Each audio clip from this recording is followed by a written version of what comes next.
불교 사찰이라고 하면 굉장히 신성한 장소로 통하게 됩니다. 그런데 불교 사찰 안에서 비키니를 입은 여성들이 오가는 런웨이 행사가 열렸습니다. 영화 제작 발표회도 여러 차례 열렸고요. 배우 성룡이 등장하기도 했습니다. 수행 공간인 불교 사찰이 어느새 이벤트홀이 돼버린 겁니다. 그리고 그 중심에 소림사 주지였던 수용신이 있습니다. 내연녀가 51명이다. 사생아가 147명이다. 2조 원에 달하는 돈을 빼돌렸다라는 비리 의혹이 제기됐습니다. CEO 승려라고 불렸던 그는 어떻게 소림사를 욕망의 제국으로 바꿔놨을까요? 안녕하세요. 채널A 베이징 특파원 이윤상입니다. 중국 베이징의 불교 사찰에 지금 잠깐 나와 있는데요. 과거에 소림사 관련 영화를 촬영했던 영화 촬영지로 유명한 곳입니다. 한국인들이나 중국인들 사이에서도 굉장히 친숙한 장소인데요. 최근 소림사가 각종 부패 스캔들의 연로가 돼서 화제가 되고 있습니다. 오늘은 중국 소림사에서 최근에 과연 무슨 일이 벌어지고 있는 건지 자세하게 소개해 드리도록 하겠습니다.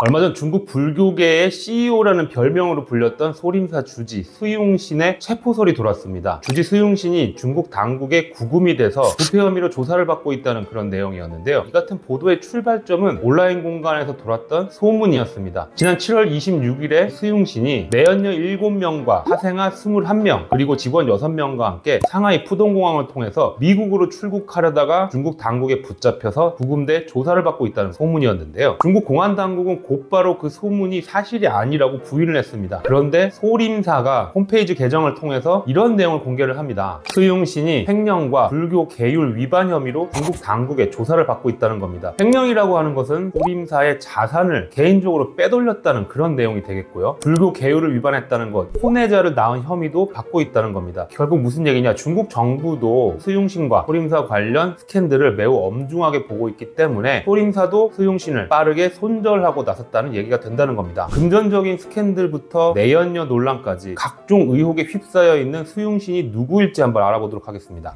수용신은 16살에 출가해서 22살에 젊은 나이로 소림사 주지 대리가 됐습니다. 34살엔 정식으로 소림사 주지가 됩니다. 각종 스캔들로 낙마하기 전까지 무려 36년에 걸쳐서 소림사 주지직을 유지합니다. 그리고 중국 승려로는 최초로 미국 유학파 승려이기도 합니다. 미국에 유학을 떠나서 공부한 분야도 굉장히 독특한데요. 경영, 마케팅 등과 관련된 MBA 석사학위를 취득했다고 알려져 있습니다. 수용신은 미국에서 배운 이 비즈니스 관련 지식을 적극적으로 활용을 해서 소림사를 상업화시키기 시작합니다. 수용신이 소림사 주지 대리가 됐던 1987년 무렵만 해도 중국의 문화 대혁명의 여파로 인해서 소림사는 그다지 영향력이 크지 못했고 완전히 황폐화된 상태였습니다. 관광지로서의 매력도 없는 상황이었던 거죠. 그런데 수용신이 탁월한 비즈니스 감각을 발휘해서 사찰 자체를 유명 관광지로 만들고요. 중국 무술의 본류와도 같은 소림사의 쿵푸를 문화 상품으로 상업화시킵니다. 소림사와 쿵푸를 브랜드화해서 적극적으로 마케팅에 활용한 겁니다. 일반 사찰에서 공짜로 나눠주거나 굉장히 싼 값에 판매하는 향, 근데 이 향도 고급화시키면서 고가에 판매하기 시작한 겁니다. 평안향, 가족 축복향 등 여러 이름을 붙여서 종류별로 팔기 시작합니다. 가장 비싼 것은 우리 돈으로 치면 수십만 원의 돈을 받고 판매를 했다고 하는데요. 이외에도 불교 신자들이 사용하는 염주를 고가에 판매한다거나 약국까지 열어서 수천 년의 비법이 담겼다면서 약을 만들어서 비싸게 판매를 했다고 합니다. 결국에 소림사는 마음만을 가지고 가서 소원을 비는 그런 사찰이 아닌 장소가 돼버린 겁니다. 온라인 쇼핑몰에선 소림사의 로고가 찍혀있는 굿즈를 판매하기 시작했습니다. 이 과정에서 소림사가 등록한 상표권만 900개 정도가 된다고 하는데요. 관광객들이 소림사를 쉽게 찾아올 수 있도록 케이블카까지 설치를 했다고 하고요. 소림사의 입장료도 굉장히 높은 편입니다. 2005년 이후에 소림사 입장료는 대기한 우리 돈으로는 2만 원가량 됩니다. 불교 사찰의 입장료 치고는 상당히 비싸다는 느낌이 들 수밖에 없는데요. 특히 소림사가 굉장히 큰 돈을 벌고 세계적인 유명한 브랜드로서 가치 평가를 받기 시작한 건 엔터테인먼트 분야를 전면에 내세우면서 가능했습니다. 영화 촬영이나 쿵푸쇼 관련 사업을 통해서 굉장히 큰 돈을 벌어들였다고 합니다. 수용신은 여기서 멈추지 않고 소림사 인근 대도시 상업 요지들을 사들여서 부동산 개발도 벌였습니다. 소림사에서 수행하는 승려는 400여 명 정도인데 소림사와 관련한 여러 사업체에서 근무하는 직원들의 수는 1000명이 넘는다고 합니다. 이 같은 사업 수완 덕분에 소림사가 작년에 벌어들인 돈이 우리 돈으로 약 600억 원에 달한다고 합니다. 이러다 보니 불교계의 CEO 이 별명이 어색하지는 않은 거죠. 수용신의 파격적인 운영 방식이 한번 크게 논란이 됐던 건 2008년 무렵입니다. 소림사를 홍보하기 위한 사건이었는데요. 비키니 차림의 여성들을 소림사 한가운데서 워킹을 하도록 시킨 시키는가 하면 승려들과 함께 쿵푸를 훈련을 하도록 했습니다. 불교식의 수련 방법 중에 하나인 쿵푸를 돈벌이에만 활용을 했다는 비판을 받고 있는 겁니다.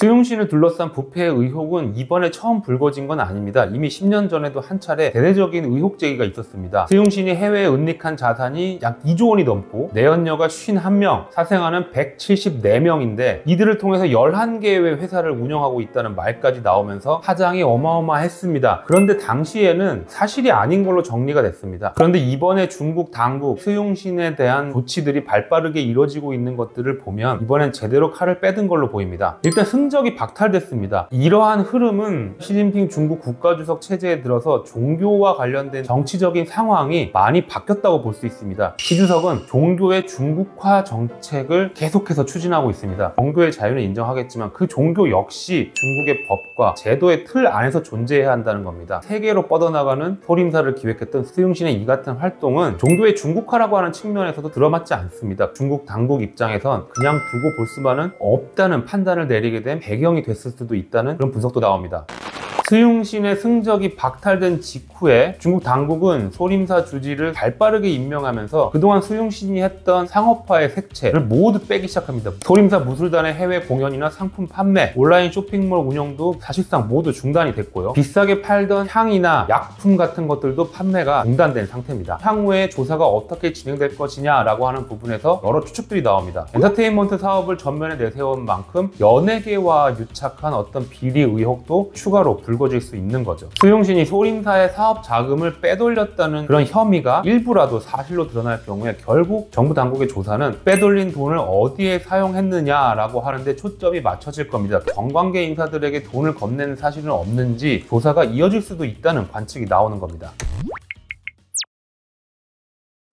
중국 영화 속에서 소림사는 탐관오리를 벌하고 어려운 사람들을 돕는 굉장히 선한 이미지로 나옵니다. 그랬던 소림사가 이제는 부패 스캔들의 중심에 놓여 있는 겁니다. 연불에는 관심이 없고 제밥에만 관심이 있다라고 하는 말이 전혀 틀린 말이 아닌 상황이 되는데요. 우리에게도 친숙한 또 중국 사람들이 너무나 좋아하는 천년고찰 소림사가 이 같은 처지에 놓여 있는 게 안타깝기만 합니다. 오늘 소림사 얘기 어떠셨나요? 다음에도 중국 관련 재미난 얘기들로 다시 찾아오겠습니다.